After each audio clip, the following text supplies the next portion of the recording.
Hi, good morning, Julian. Lovely to see you this morning. Morning, Chris. How are you? Yeah, very good. Very good. Now, we've been chatting over the last few months because actually you've been really busy, haven't you? Which is good news. But Yeah, I have to say it has been pleasantly busier than I anticipated it to be. But no, we've and spread of business has been good across FM and catering. So yeah, very can't good. complain. And where are you finding the business come from? Well, it's a mixture of different things because, as you know, we work in healthcare, education, business industry, and so forth. So we've got quite a good spread of business, and of course, facilities management has been a major part of what we've been doing. I've been running a few maintenance and total facilities management bids as well as reviews, but also we haven't been quiet in catering. So we've done quite a few different things there where we've had the opportunity, and I think COVID, however devastating it has been, has actually presented some opportunities, which has made us all think about how we might think in the future. Well, that's what I want to explore. I mean, number one, are you finding that clients are thinking differently? I suppose that's number one question. Well, I suppose they come to different camps, and as I said, we work in different areas. So, healthcare, for example, that really hasn't stopped. That that and a few other industries has kept going. Although what it's done there is, whilst there's been customers and there's people been in there, they're looking for service and so forth. Obviously, got to maintain the facilities and feed the staff and patients. We've seen a significant drop in footfall because they've kept all the visitors and the and outpatients out, but they've thought about different ways of doing things. So healthcare is probably a bit in a better position than say some of my B&I clients who, one of them just moved into a new building. The most amount of people they've had in is about 100 people, and half of them were contractors doing fit out. So it's quite difficult for them after all the big build up to getting to a new building, all new facilities and everything else, to realise they can't come in. So here they are on Zoom and MS Teams and everything else, and it's a bit of a frustration, particularly for the caterer, because if they're geared up. And we spent most of the year. I mean, they've been in and they've operated, but we spent most of the year working around the furlough scheme and the jobs creation or whatever, all these different schemes and so forth. So Yeah. we've been very administrative, let's put it that way. No, that's Other understandable. areas, again, with lockdown, it's been looking at different ways of producing or providing services to customers, and that's where it's been. But of course, as I say, with FM, you've got to maintain your buildings, whether they're occupied or not. So in the maintenance sector, cleaning, probably cleaning less so, but maintenance, you've got to carry on because you've got your statutory stuff to do. So, they've been going on. But I suppose the question is, how's COVID going to change things as we come out of it? Or is it going to change things? Oh, absolutely. I think there's been lots of webinars, lots of papers, lots of views and thoughts about how COVID is going to change things.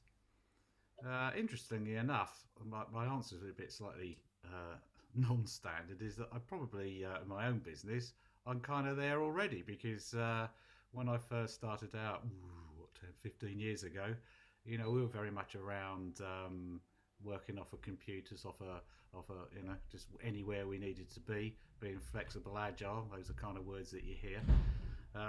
But I think other people are starting to see that that's going to happen to them, and people might only go back into the office 2 to 3 days a week.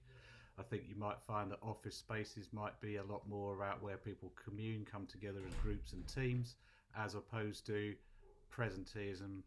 We're going to turn up 5 days a week and work God knows how many hours. And I think all the services that feed into that will have to change.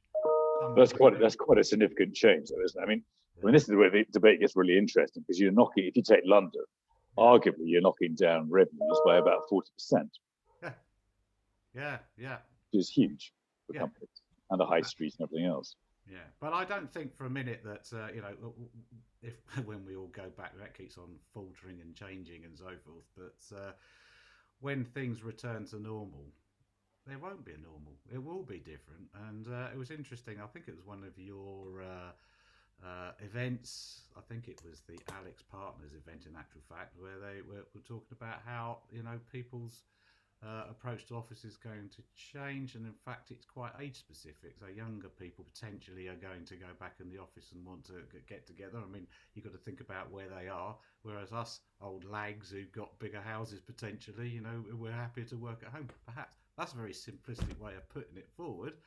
But if you're sitting there planning your catering, your FM, or your services, your reception, or whatever else you're going to do, then you really got to think about it because you are. Well, actually, it gets more complex than that. And we were running a piece on this, I think, later this week, whereby the older ones are happy to work from home. The millennials, interestingly, a lot of them want to stay at home as well. And it's the Gen Zs who want to desperately get back into the office. Yeah. So the question is whether Gen Zs will then overtake the millennials, which cause some frustration, both always. Which will create all kinds of tensions as well. There's some fascinating pieces coming out of this. Time specific. As they get older, they start. I mean, it's interesting. Our generations that have gone through. You can see what imprint we've put on working practices and so forth, and how that moves on. I think. I mean, I've always worked. Well, particularly because I worked at the BBC, it's been very much a project-based activity, more around outcomes, as opposed to they're making programs and they'll have a project that runs 6 weeks, that finishes, somebody else is in that space, so you've got to start all over again. So it's very much a higher type scenario, and you've got to adapt to that to the peaks and troughs that happen. So that's really what it is. And I think what we're really seeing is technology, which has been, we might roll that out next week after, month after, year after. That has a significant impact over that COVID period, because suddenly we've got all these payment apps and everything, Internet of Things and everything else, where if we are going to be more remote, or we're going to do something a bit different, or there's less labour around to serve the customers, then we've got to look at these other solutions. And amazing how quick they've been rolled out. Fantastic. A lot of them are, actually. I could even order my food here and go to London and collect it. That won't be very efficient, but at least How about consultancy? Because actually, look, we've had many discussions over the years about how consultancy's got to change as well. Oh, well, there's some eggshells to walk on there in the respects. No, I mean, you've got to look at consultancy. As we see it, it's really it's about a facilitation exercise, really, and I think it's also bringing expertise and experience to help both the client, the buyer, if you like, and the supplier, the service providers and so forth, whatever they're doing.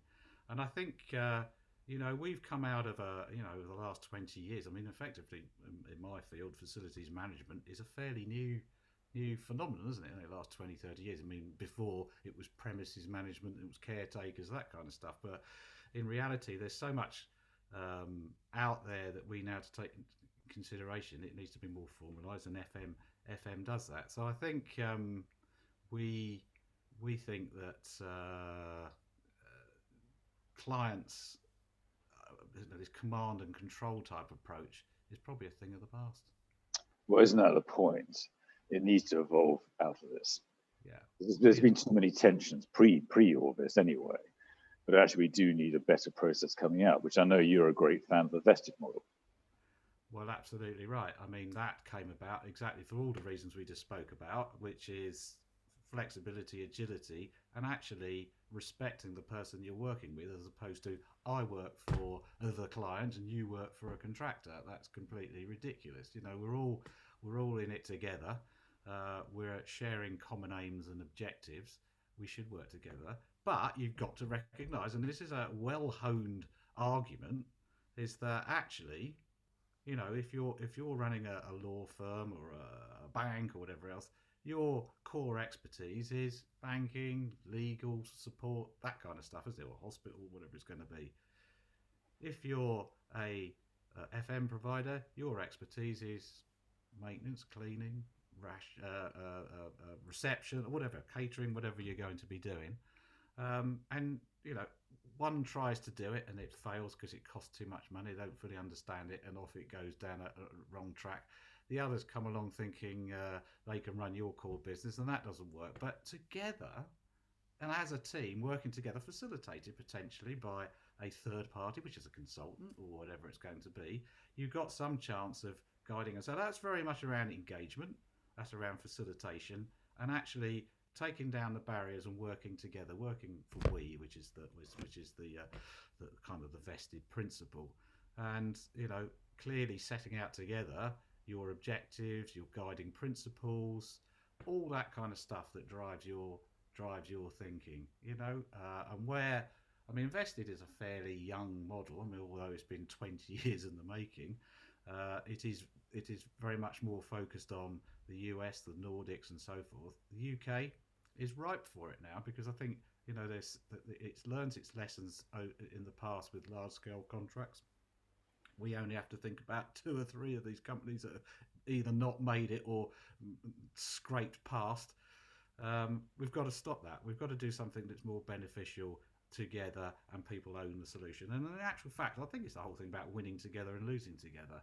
And certainly in my business model, and probably similar to yours actually, Chris, you're having to work with the client, understand and build the respect, the trust to be able to come up with the solutions you need to run your business. And I think you can't just do it alone, and it is quite difficult. It's very complex, and I think it's overlaid by the fact that we need more. You need more. You just can't just turn up. You need to be together because the investment that's required to deliver a service that people expect is significantly greater than it used to be. We expect more, we want more, we're prepared to pay for it if you do it right. We don't, can't just write it off as, oh, that's all right, that's what they're going to get. But in some ways, it's the exciting piece of the landscape post this, isn't it? Because you're right, what you're talking about is partnership and trust, and getting partnership and trust better, which requires greater transparency, which has sometimes been an issue there.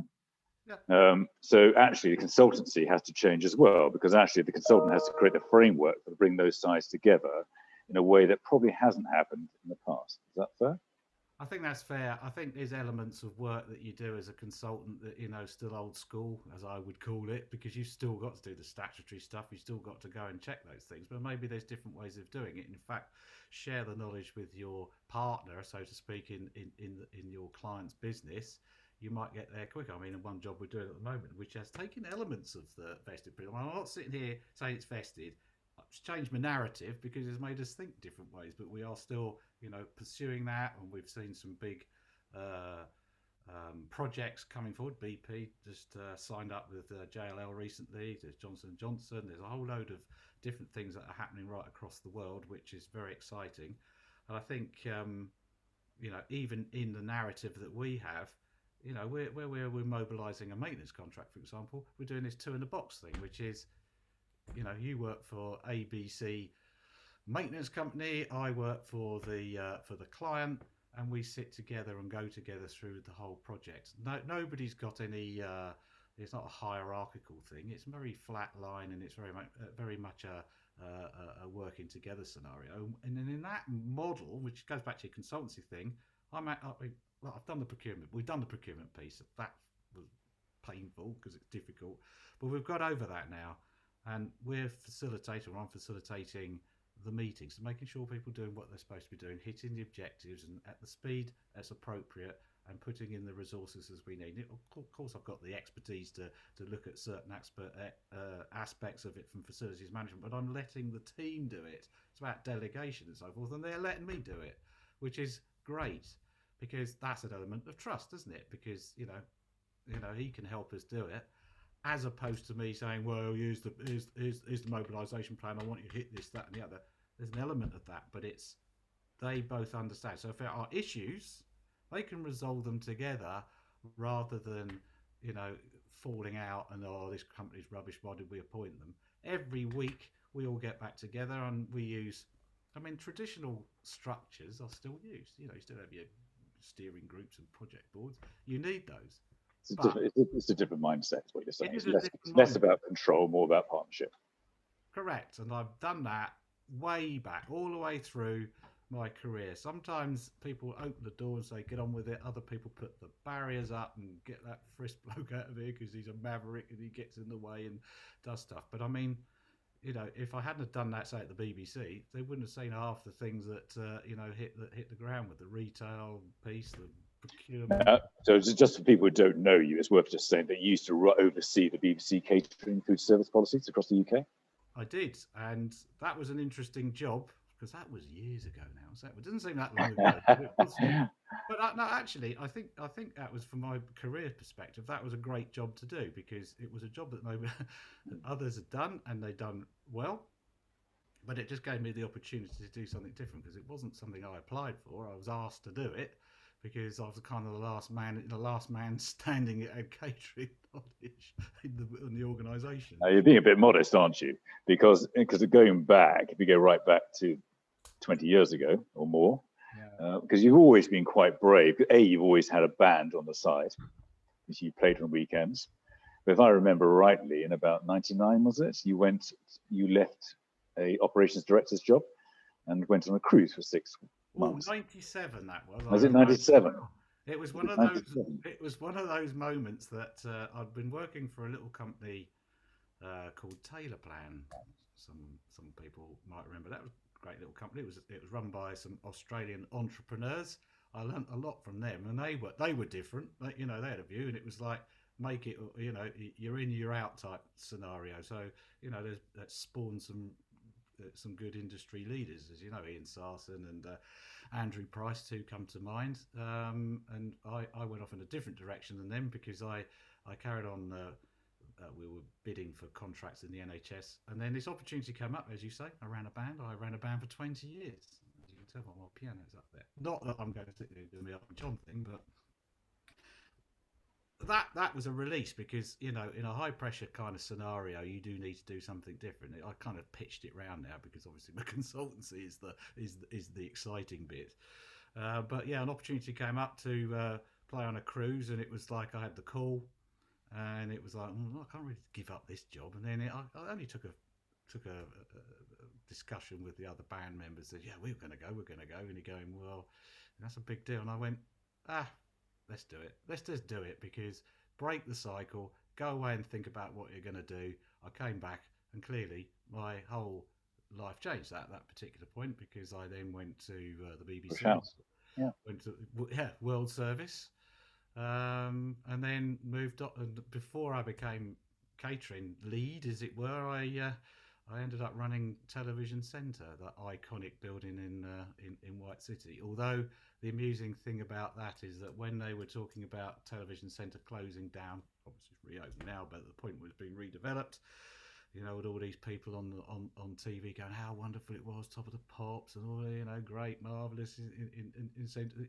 They asked the interviewees, so all the artists that have been there, sum up in one word what you think of Television Centre, and they go, oh, that was great, marvellous. Oh, and me and my wife Ruth, who also worked at the BBC, we just looked at each other and said, hassle, because it was a constant conveyor belt of, you're only as good as the lights that were on, or the air conditioning in the news centre, or the food being served in the canteen, as it were. It was an exciting an exhilarating circumstance, which actually, going client side, suddenly you saw everything into perspective. What role suppliers, your employees, the customers bring to the party.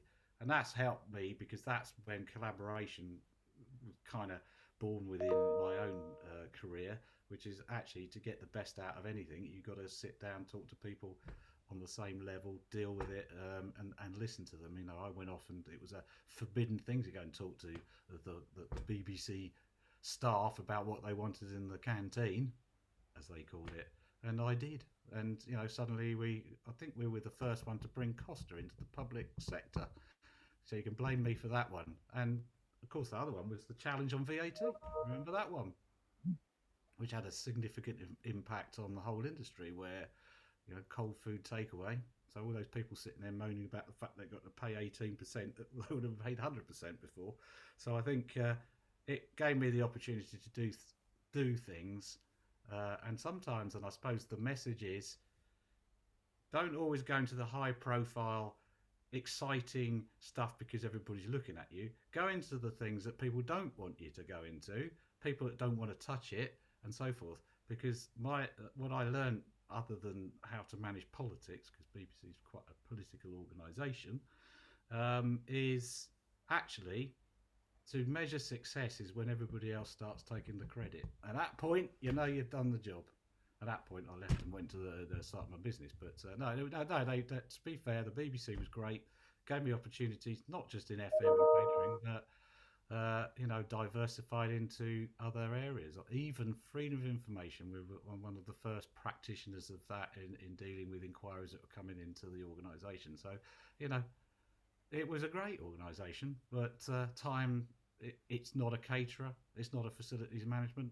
I wanted to run my own job. So it's amazing. It's amazing how you think that's 15 years ago when you set up. It's amazing how much things have changed in those 15 years.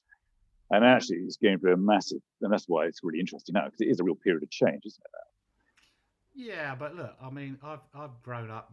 Before all that, my parents ran their own business. You're only as good as the market at the time. They had a little restaurant in Hitchin, had a little takeaway, and they did well for a while because they were the only show in town after 6 o'clock when all the other cafes had closed in the town. They're the only ones open, so everybody from 50, 60 miles are in until McDonald's and Chef and Brewer and all this other lot turned up. And of course, it's a completely different scenario now. But the thing is, seize the opportunity when you've got it and go for it. But don't abuse it. Put things in that's going to be lasting, and I'm not risk averse.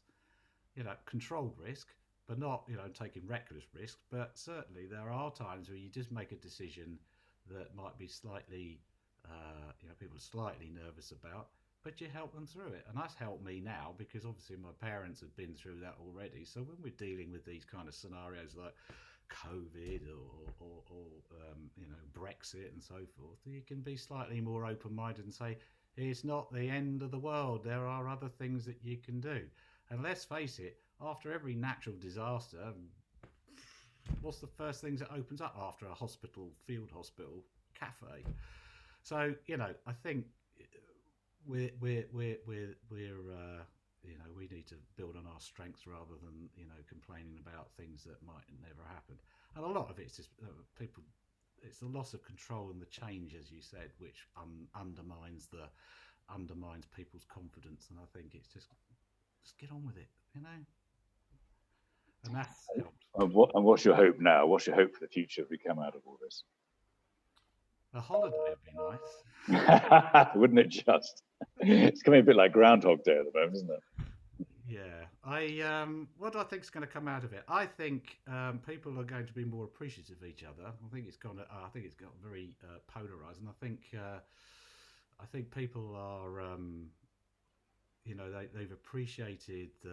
I think some people have appreciated the time they've had off actually, just to reflect. And it's a bit like that cruise thing I did. You can spend a few weeks, few months away from what you normally do, but I think it's a time issue.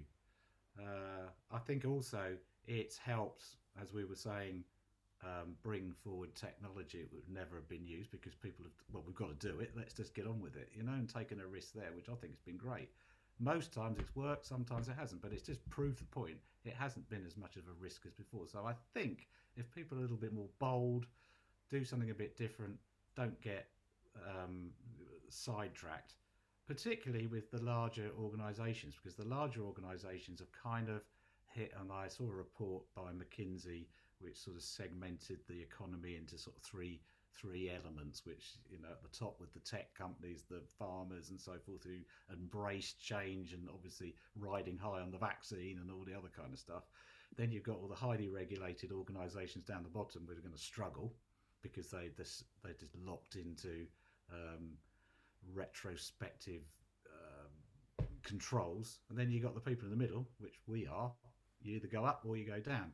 You help the people down to get up to the top, don't you? That's what a consultant should be doing, and that's where we should be focusing. So vested, as you were talking about, is one of those techniques which will help us move forward. Now, vested is one of a number, but it's the leading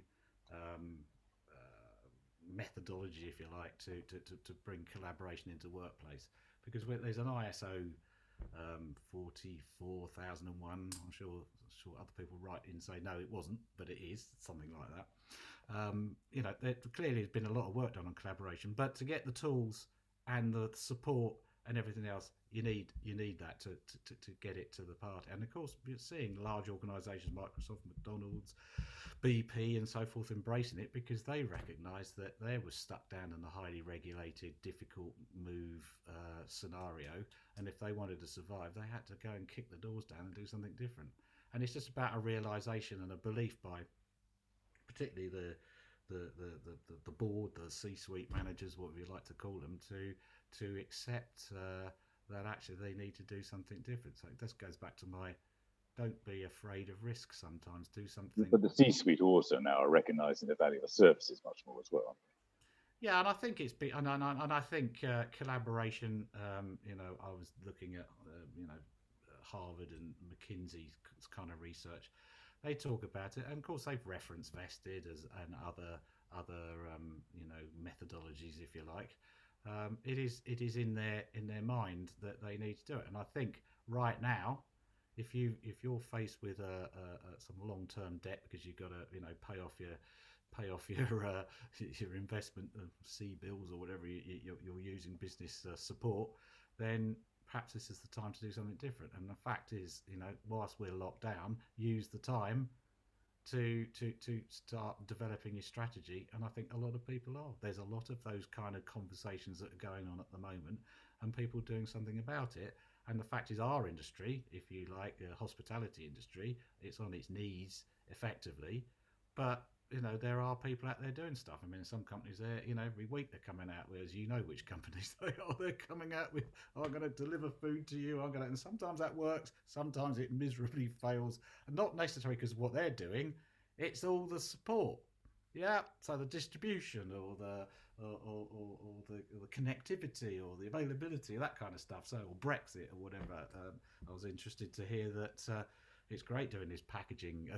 This delivery thing, but there was a shortage of packaging because it's been kind of cornered by Amazon and all these other people. So it's thinking about how you work around those issues, and it's not an easy time when you think economically everything's up against us. But if we get through it, and we will, then we're going to come out a lot stronger, and people will be more focused. And I think, and then we'll. I mean, I say over the period, I'm about 20-30% more productive because I'm not travelling around or sitting in the car or whatever, or just waiting for something to happen or trying to find a conference room is usually the issue. Whereas this is really efficient, isn't it? It's different, isn't it? I mean, it is interesting. You do miss the social interaction, which I think is quite crucial. I can't say I miss commuting at all, but certainly. I think we all miss the interaction. It's not exactly the same being on a Zoom or whatever else, and you just want to be in the room with the same people. And occasionally, where we have been released, as it's like, it's been great. Even silly little things like going to the supermarket is a bit of a result. But I mean, piano wise, from the music side, I've had a couple of gigs, so to speak. We were outside doing the VE Day thing. That was a laugh. Yeah, it was great fun. And at Christmas, I had a speaker out the window and we were entertaining the estate. So, it was all COVID secure and so forth, but you could do stuff. Yeah, that's good. Julian, thank you for your time today. No problem at all. That was a half an hour which flew past, but it was great talking to you. And I look forward to perhaps speaking again in the near future. Thanks, Chris. Thank you. I look forward to it.